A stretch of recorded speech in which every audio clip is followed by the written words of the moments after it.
Crispy ulo and crispy pata. These are the ultimate Pulutan dishes that Filipinos love to eat and pair with either rice or beer, especially if it's properly cooked. You get that ultra crispy fatty exterior and full of the bone tender meat that is so moist and melts away easily. And of course, it's best eaten with spiced vinegar. And I'm so glad to know that Paolo, who happens to be my schoolmate, owns a crispy pata house in Valenzuela City. So we drove to his place to finally have a taste of it and learn more about it. Alright, so we have just arrived here along Hulo Street in Bignay, Valenzuela City. It's actually quite near where I used to live in Mikawain, Bulacan. I am so happy that I just discovered this crispy pata spot here in Valenzuela. And apparently, the owner of this used to be my schoolmate in high school. Later, you're gonna meet him. We are here at KK Crispy Pata House. I'm so excited to share with you. It's my first time here. I've only watched this on several videos on social media because they're one of the most famous crispy pata han here in Valenzuela or probably in the Philippines. They're famous mainly for their crispy ulo and crispy pata. We're gonna go inside and we're gonna be able to watch how they make it from scratch. Let's go.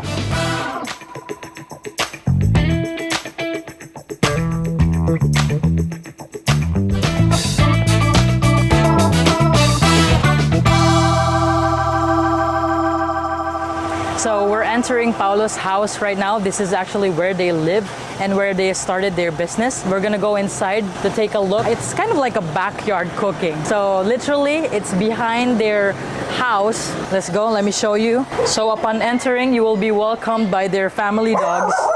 Okay. All of them are here. They have a lot of dogs here. They love dogs. So they have here 2 big pots or big cauldrons. This is where they boil the pig's face and the pata or the pork knuckle. They're boiling for 4 to 5 hours. Right after that, actually they wrap it in the katsa so that it will not disintegrate. So it still holds its shape as a whole pig's head. Manong just took it out after 4 to 5 hours of boiling, and then it goes here to the next station, which is the frying station. And here's the whole pig's head. They just refilled the mantika or the oil, and they're using wood fire here. As you can see, there's a lot of fire. Kuya, ano yung nilagay niyo tong parang bilog na kahoy? Yan man po yung mga pusot. Yung kahoy na pag tinitestes siya, yung lumalabas na parang alikabok. Then binubuo po yung pinipress. Pinress siya na parang bilog. Yan, yung finish. Tapos aapoy pangluto talaga siya. Yan talagang gamit niya. Yan. Depende. Pag wala niyan, yung mga cucumber. So you can see, it's very probinsya vibes here in Valenzuela. Yan, mga kahoy na nabibili namin, yung mga galing sa construction site. Yun yun. Matagal po kasi yan. Yung pinakabaga niya, yun ang pinakamatagal sa kanya. Ito yung ano siya ng kusot. Then pinipress po siya sa isang hulmahan. Kaya siya nagiging ganito. Tapos ito yung mga katsa. Yeah, katsa. Yan, mga nagamit namin katsa. Ito si Kuya Arnold. He's the expert cook here. 11 years na ako dito. Oh, 11 years. Mula nung magsimula to. Kayo na yung nagluluto, kaya kabisado nyo na lahat. Timpla, bubuksan na po natin. Maghahango na po ako dahil humantong na po tayo sa oras ng kanyang paghango. 4 to 5 hours.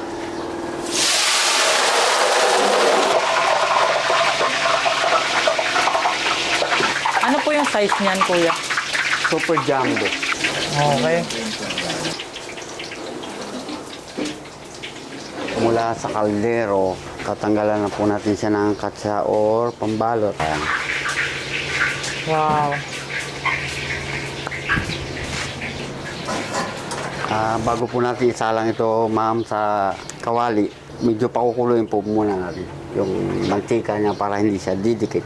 Magsasalang na tayo ng isang crispy ulo dahil sa mantika po natin ay napakainit. Kailangan ang kontrol ng ating mantika ay yung makikita yung kanyang pagkulo. Pagkulo dulot nung nakasalang na baboy. Then every 10 minutes, babalik na rin po natin yan. So after nitong crispy ulo, yung pata naman? Yes po, ito. After 10 minutes po, ma'am, babalik na rin po natin. Okay. Then 5 minutes, pwede na po natin siyang hanguin or finish cook. Pagka pagkahango po natin ito, ito na rin po tayo magsasalang sa mantika for crispy pata. Dito lang po mama, hahanguin ko na rin po yung ulo, then para ma-change po natin siya. Okay.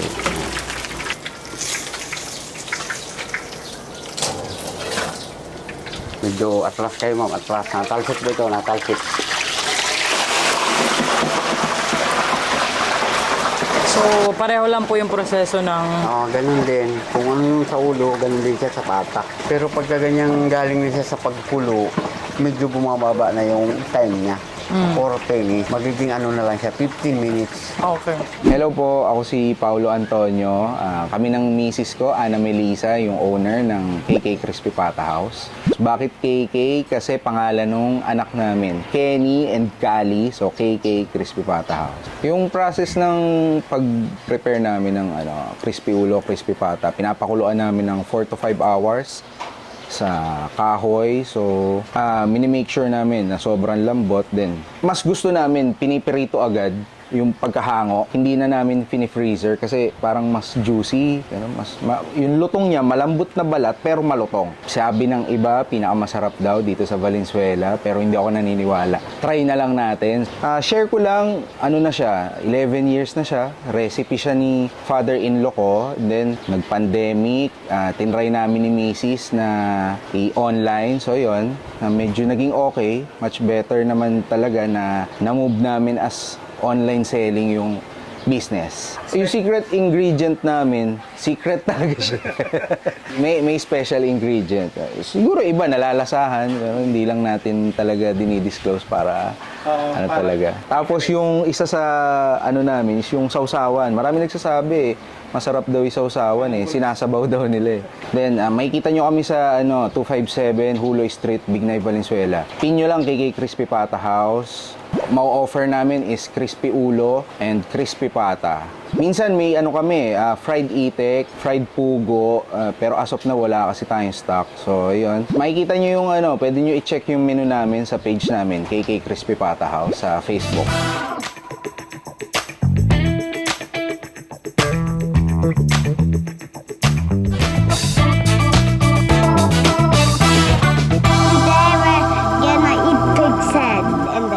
Like crispy ulo And crispy pata. and crispy pata.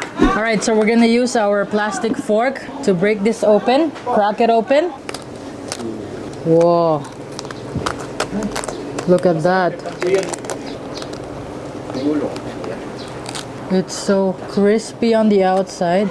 And look at how soft the meat is inside. Look at this. Alright, let's try the crispy skin with the suka. So this vinegar has vinegar, soy sauce, onions, sugar. The vinegar used here is sukang paumbong.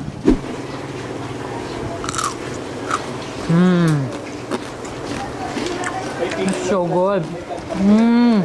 Ultra crispy pig's head skin with this vinegar. There's some crisp from the onions, and it's not too salty from the soy sauce. It's more on the sour side, and then it's balanced by the sweetness of the sugar, and it really goes well with the crispy ulo. Okay, let's get some rice, Kayla. Here Still you go. typing hot. Let me get some more of the crispy skin. Fatty, oily, crispy goodness.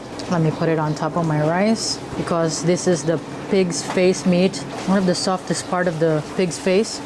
Get some more vinegar on top of it.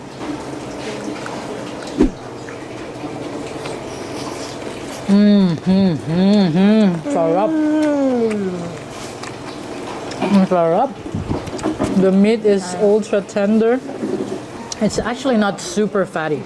It has a nice ratio of fat in it that is super duper soft, melt in your mouth. Yeah. Right? Now, let's get to the crispy pata. Let's try the crispy pata. Look at that skin. Juicy skin. And then look at this. Look at that. Oh.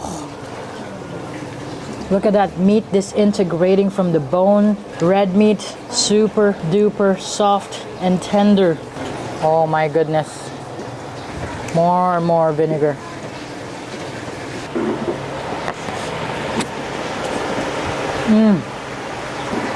So good. So the crispy pata is super tender inside. Look at the strand of that meat, red meat. It requires just a little effort to chew. The skin, super crunchy, fatty, tasty. Perfect combo. Filipino parties, whenever you're outside or at home, normally we would have crispy pata delivered. Sometimes crispy ulo to pair with mostly rice or Filipino beer. Yeah. I just love the story of Paulo, of how he and his wife has preserved this tradition from his father-in-law. It's supposed to be a dying business already that they kind of saved. And apparently, Paulo is a schoolmate of mine in Meycauayan. So it's such a small world. It's a nice feeling because now I'm featuring his business, his food business here in Valenzuela.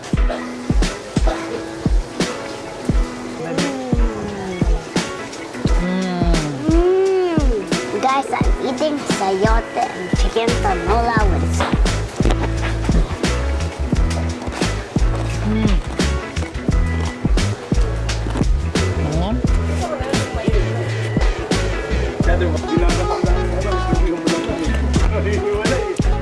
That is even good. Look at that!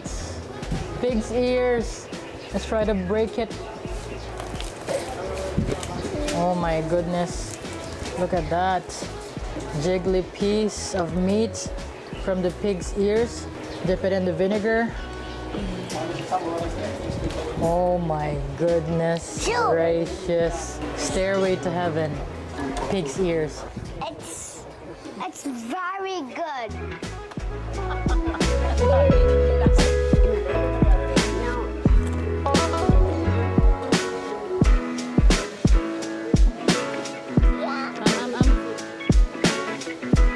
Mami sayote.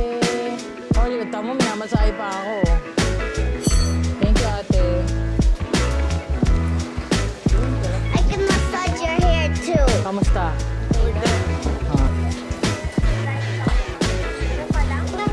May gold.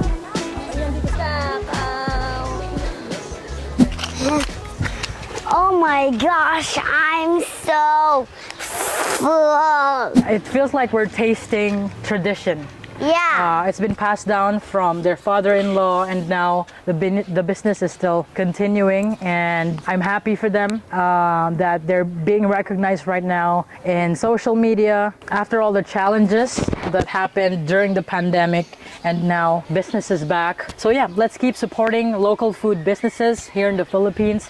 If you happen to be in Valenzuela, or if you have all the time in the world to travel all the way here, then I highly recommend that you try the crispy pata and the crispy ulo. Super good, 10 out of 10. The entire experience, you will not get this anywhere else in the world. Please visit KK Crispy Pata here in Hulo, Bignay, Valenzuela. That's it for today's video. Thank you so much for watching. Please remember to subscribe and hit the like button, and I'll see you on the next video here in the Philippines. Bye.